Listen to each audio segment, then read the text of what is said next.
Hello friends, जैसा कि पिछले वीडियो में हमारी बात हुई थी कि मैं एक सीरीज़ स्टार्ट करने जा रही हूँ, ज़िंदगी क्या है एक नज़रिया। और उसी का जो पहला वीडियो है, जो पहला टॉपिक है मेरा, वो है एनर्जी।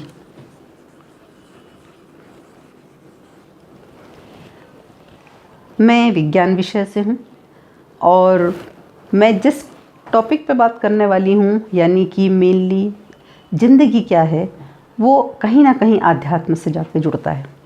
भौतिकी में और आध्यात्म में यदि मूल अंतर है तो वो यही है कि भौतिकी मूर्त रूप को सपोर्ट करती है और आध्यात्म सब कुछ होते हुए भी हमें फील करना है, तब समझ आता है। और यही वो अंतर है जो एक सामान्य आदमी को आध्यात्म से कहीं ना कहीं डिटैच करता है या उसको समझने में उसे ज़्यादा मेहनत लगती है। चूँकि मैं विज्ञान से हूँ तो मैंने तो अध्यात्म को अपने विज्ञान के तरीके से ही समझा। तो विज्ञान में हम एक टॉपिक पढ़ते हैं वेव, यानी कि तरंग। तरंग कई तरह की तरंगें होती हैं, जैसे लाइट भी आपके थ्रू आती है, वेव्स के थ्रू आती है। मैं आपसे बात करती हूँ, कोई व्यक्ति किसी व्यक्ति से बात करता है तो जो बात आगे जाती है वो भी वेव्स के थ्रू जाती है, तरंगों के थ्रू जाती है। तरंगें आपने पानी में भी देखी होंगी, वो भी वही उसी तरह की क्या होती हैं तरंगें। और हम फिज़िक्स में भी उसे अज्यूम जो करते हैं वो इसी तरीके से करते हैं। ये फॉर्मेट होता है, ये पैटर्न होता है किसी भी वेव का। इसमें हम आपको बहुत डिटेल तो नहीं बताएंगे, बट हम सिर्फ सिंपली ये बताना चाहेंगे कि ये जो वेव ऊपर या नीचे जिस तरह से जा रही है, इसमें इसका जो ये एक्सिस है, इससे मैक्सिमम डिस्प्लेसमेंट ये जो है, ये इसका एक टर्म है फिजिक्स में, ये कहलाता है एम्पलीट्यूड, यानी कि हिंदी में हम इसको बोलते हैं क्या, आयाम। यदि जैसे मैं आपसे ज़ोर से बात करूं तो ये एम्पलीट्यूड जो है वो बढ़ जाएगा। इस तरह से आप समझ सकते हैं। तो ये वेव भी जो है दो तरह की हो सकती है। हो सकता है ये इस तरह से प्रोपोगेट हो रही हो सकता है ये इस तरह से प्रोपोगेट हो रही हो। अब इन दोनों को यदि हम इस तरह से देखें कि ये जो है, इस तरह से समझने की कोशिश करते हैं कि सपोज़ एक वेव है जो इस तरह से प्रोपोगेट हो रही है, इसी फेज़ में है, और जो दूसरी वेव है वो भी कुछ इसी तरीके से प्रोपोगेट हो रही है, मतलब दोनों का फेज़ सेम है। तो जब ये दोनों आपस में टकराएंगी तो फिजिक्स का प्रिंसिपल ये कहता है, प्रिंसिपल ऑफ सुपरपोजिशन, अध्यारोपण का सिद्धांत ये कहता है कि इन दोनों का एम्पलीट्यूड प्लस हो जाएगा। मतलब जो रिजल्टेंट होगा वो ना तो ये होगा ना तो ये होगा, बल्कि वो रिजल्टेंट कुछ बढ़ चुका होगा। एम्पलीट्यूड जो है, परिणामी जो है, वो कुछ बढ़ चुका होगा। अब इसको अपनी लाइफ से समझें कि एक व्यक्ति है, ये हर व्यक्ति का अपना एक एनर्जी फील्ड होता है, इसका भी अपना एक एनर्जी फील्ड है।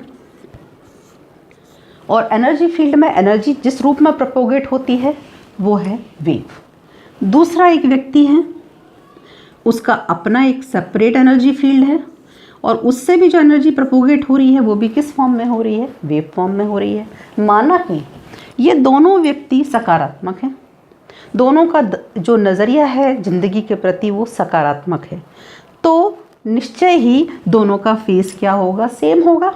तो जब ये आपस में मिलेंगे और जब इनकी ये आपस में तरंगें टकराएंगी तो ये जो एम्पलीट्यूड होगा वो बढ़ जाएगा, यानी आपकी एनर्जी का जो लेवल होगा वो बढ़ जाएगा। हम कहते हैं ना कि किसी से मिलके हमें बहुत अच्छा लगता है, यानी हमारा एनर्जी लेवल इंक्रीज़ हो जाता है। अब इसको दूसरे तरीके से समझते हैं। एक व्यक्ति है जो सकारात्मक है, उसका एनर्जी फील्ड कुछ इस तरीके से वेव देता है, और एक व्यक्ति है जो नकारात्मक है और उसकी वेव कुछ इस तरह से प्रोपोगेट होती है। मतलब दोनों के फेस क्या हैं, अपोजिट हैं। तो प्रिंसिपल ऑफ सुपरपोजिशन क्या कहता है कि यदि फेज अपोजिट होंगे तो रिजल्टेंट जो होगा वो ना तो पॉजिटिव होगा ना तो नेगेटिव होगा, रिजल्टेंट कुछ यूँ होगा, ना पॉजिटिव ना नेगेटिव। अब समझिए, एक व्यक्ति है जो पॉजिटिव है, यानी जिसका नज़रिया लाइफ के लिए धनात्मक है, लाइफ को अच्छे तरीके से देखता है। एक व्यक्ति है जो नेगेटिव है, हर चीज़ को क्रिटिसिज्म के नज़रिए से देखता है, हर चीज़ में उसे सिर्फ बुराई नज़र आती है। तो आपका एम्पलीट्यूड तो पॉजिटिव है, बट उसका एम्पलीट्यूड नेगेटिव है। फिजिक्स क्या कहती है कि ये दोनों जब मिलेंगे तो रिजल्टेंट जो बनेगा, परिणामी जो बनेगा वो ये होगा। लॉस किसका हुआ? लॉस इसका कुछ नहीं हुआ, नेगेटिव का कोई लॉस नहीं हुआ क्योंकि ऑलरेडी वो नेगेटिव ही था, परंतु जो पॉजिटिव था वो उसका एनर्जी फील्ड भी क्या हो गया? ज़ीरो हो गया। तो ये एक तरीका है और मैं इसी तरीके से खुद को, और क्योंकि मुझे भी ये पॉजिटिव एनर्जी नेगेटिव एनर्जी समझ नहीं आती थी एक्चुअली, इस तरीके से मैं समझ पाई कि हम क्यों कहा जाता है कि हमको सकारात्मक व्यक्ति के साथ रहना है, क्यों हम ये कहते हैं किसी से मिलके हमें बहुत अच्छा लगता है, क्यों हम ये कहते हैं किसी से मिलके हमें बिल्कुल अच्छा नहीं लगता, क्योंकि ये वो स्थिति होती है जबकि हमारा खुद का एनर्जी फील्ड भी कितना हो चुका होता है? ज़ीरो। अब अगले वीडियो में आपको मैं ये बताऊंगी कि हमें एक्चुअल में करना क्या है। ये तो वो कंडीशंस हैं जो होती हैं, हमें डेफिनेटली क्या करना है, उसके लिए हम किस तरीके से अपनी लाइफ को आगे लेकर जाएं, किन साधनों को अपनाएं, ये मेरे आप नेक्स्ट वीडियो में देखेंगे। यदि आपको मेरा ये वीडियो पसंद आया तो इसे लाइक कीजिएगा और सब्सक्राइब भी ज़रूर कीजिएगा। Thank you.